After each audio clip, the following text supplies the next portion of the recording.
گنتی اور اس کا 14واں باب جو 45 آیات پر مشتمل ہے۔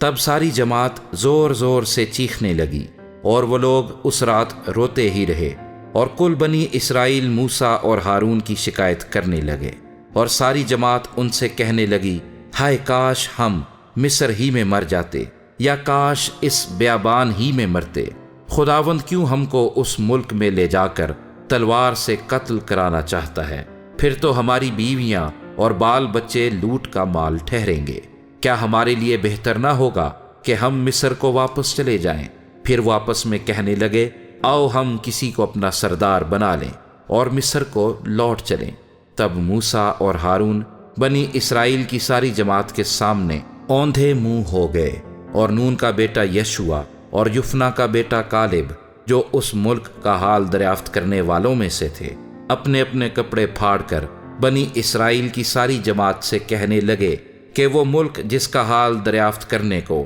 ہم اس میں سے گزرے نہایت اچھا ملک ہے۔ اگر خدا ہم سے راضی رہے تو وہ ہم کو اس ملک میں پہنچائے گا، اور وہی ملک جس میں دودھ اور شہد بہتا ہے ہم کو دے گا۔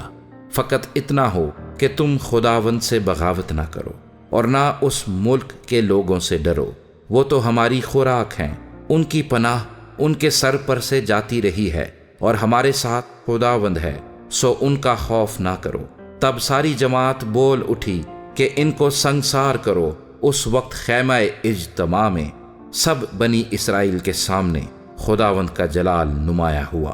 اور خداوند نے موسیٰ سے کہا کہ یہ لوگ کب تک میری توہین کرتے رہیں گے، اور باوجود ان سب معجزوں کے جو میں نے ان کے درمیان کیے ہیں کب تک مجھ پر ایمان نہیں لائیں گے؟ میں ان کو وبا سے ماروں گا اور میراث سے خارج کروں گا، اور تجھے ایک ایسی قوم بناؤں گا جو ان سے کہیں بڑی اور زیادہ زوراور ہو۔ موسیٰ نے خداوند سے کہا، تب تو مصری جن کے بیچ سے تو ان لوگوں کو اپنے زور بازو سے نکال لے آیا یہ سنیں گے، اور اسے اس ملک کے باشندوں کو بتائیں گے۔ انہوں نے سنا ہے کہ تو جو خداوند ہے ان لوگوں کے درمیان رہتا ہے، کیونکہ تو اے خداوند صریح طور پر دکھائی دیتا ہے، اور تیرا ابر ان پر سایہ کیے رہتا ہے، اور تو دن کو ابر کے ستون میں اور رات کو آگ کے ستون میں ہو کر ان کے آگے آگے چلتا ہے۔ پس اگر تو اس قوم کو ایک اکیلے آدمی کی طرح جان سے مار ڈالے تو وہ قومیں جنہوں نے تیری شہرت سنی ہے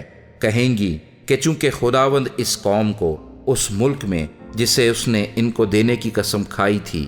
پہنچا نہ سکا، اس لیے اس نے ان کو بیابان میں ہلاک کر دیا۔ سو خداوند کی قدرت کی عظمت تیرے ہی اس قول کے مطابق ظاہر ہو کہ خداوند قہر کرنے میں دھیما اور شفقت میں غنی ہے، وہ گناہ اور خطا کو بخش دیتا ہے، لیکن مجرم کو ہرگز بری نہیں کرے گا، کیونکہ وہ باپ دادا کے گناہ کی سزا ان کی اولاد کو تیسری اور چوتھی پشت تک دیتا ہے۔ سو تو اپنی رحمت کی فراوانی سے اس امت کا گناہ جیسے تو مصر سے لے کر یہاں تک ان لوگوں کو معاف کرتا رہا ہے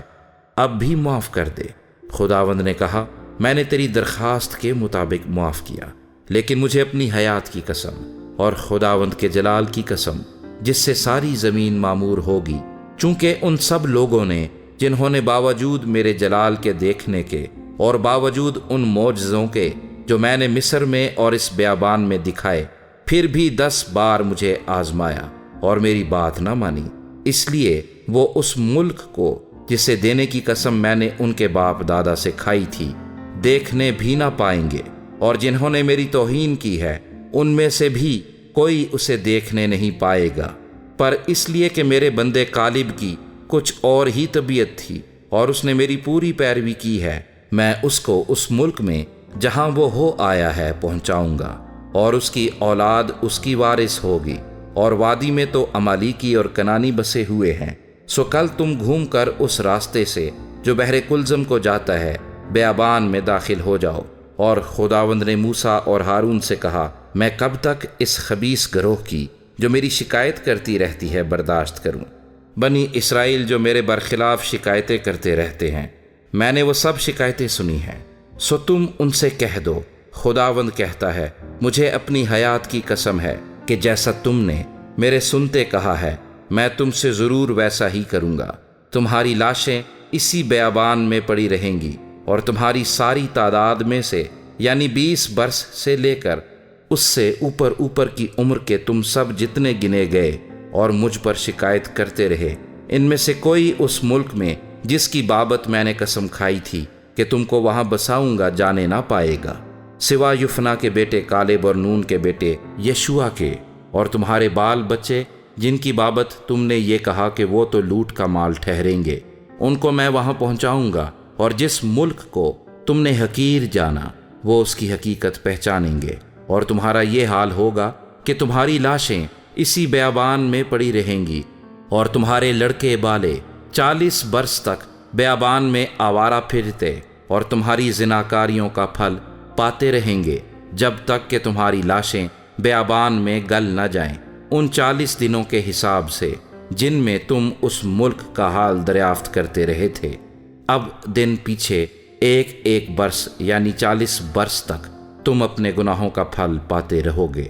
تب تم میرے مخالف ہو جانے کو سمجھو گے۔ میں خداوند یہ کہہ چکا ہوں کہ میں اس پوری خبیث گروہ سے جو میری مخالفت پر متفق ہے قطعی ایسا ہی کروں گا، ان کا خاتمہ اسی بیابان میں ہوگا اور وہ یہی مریں گے۔ اور جن آدمیوں کو موسیٰ نے ملک کا حال دریافت کرنے کو بھیجا تھا، جنہوں نے لوٹ کر اس ملک کی ایسی بری خبر سنائی تھی جس سے ساری جماعت موسیٰ پر کڑکڑانے لگی، سو وہ آدمی جنہوں نے ملک کی بری خبر دی تھی خداوند کے سامنے وبا سے مر گئے۔ پر جو آدمی اس ملک کا حال دریافت کرنے گئے تھے، ان میں سے نون کا بیٹا یشوع اور یفنا کا بیٹا کالب دونوں جیتے بچے رہے۔ اور موسیٰ نے یہ باتیں سب بنی اسرائیل سے کہیں، تب وہ لوگ زار زار روئے، اور وہ دوسرے دن صبح سویرے اٹھ کر یہ کہتے ہوئے پہاڑ کی چوٹی پر چڑھنے لگے کہ ہم حاضر ہیں، اور جس جگہ کا وعدہ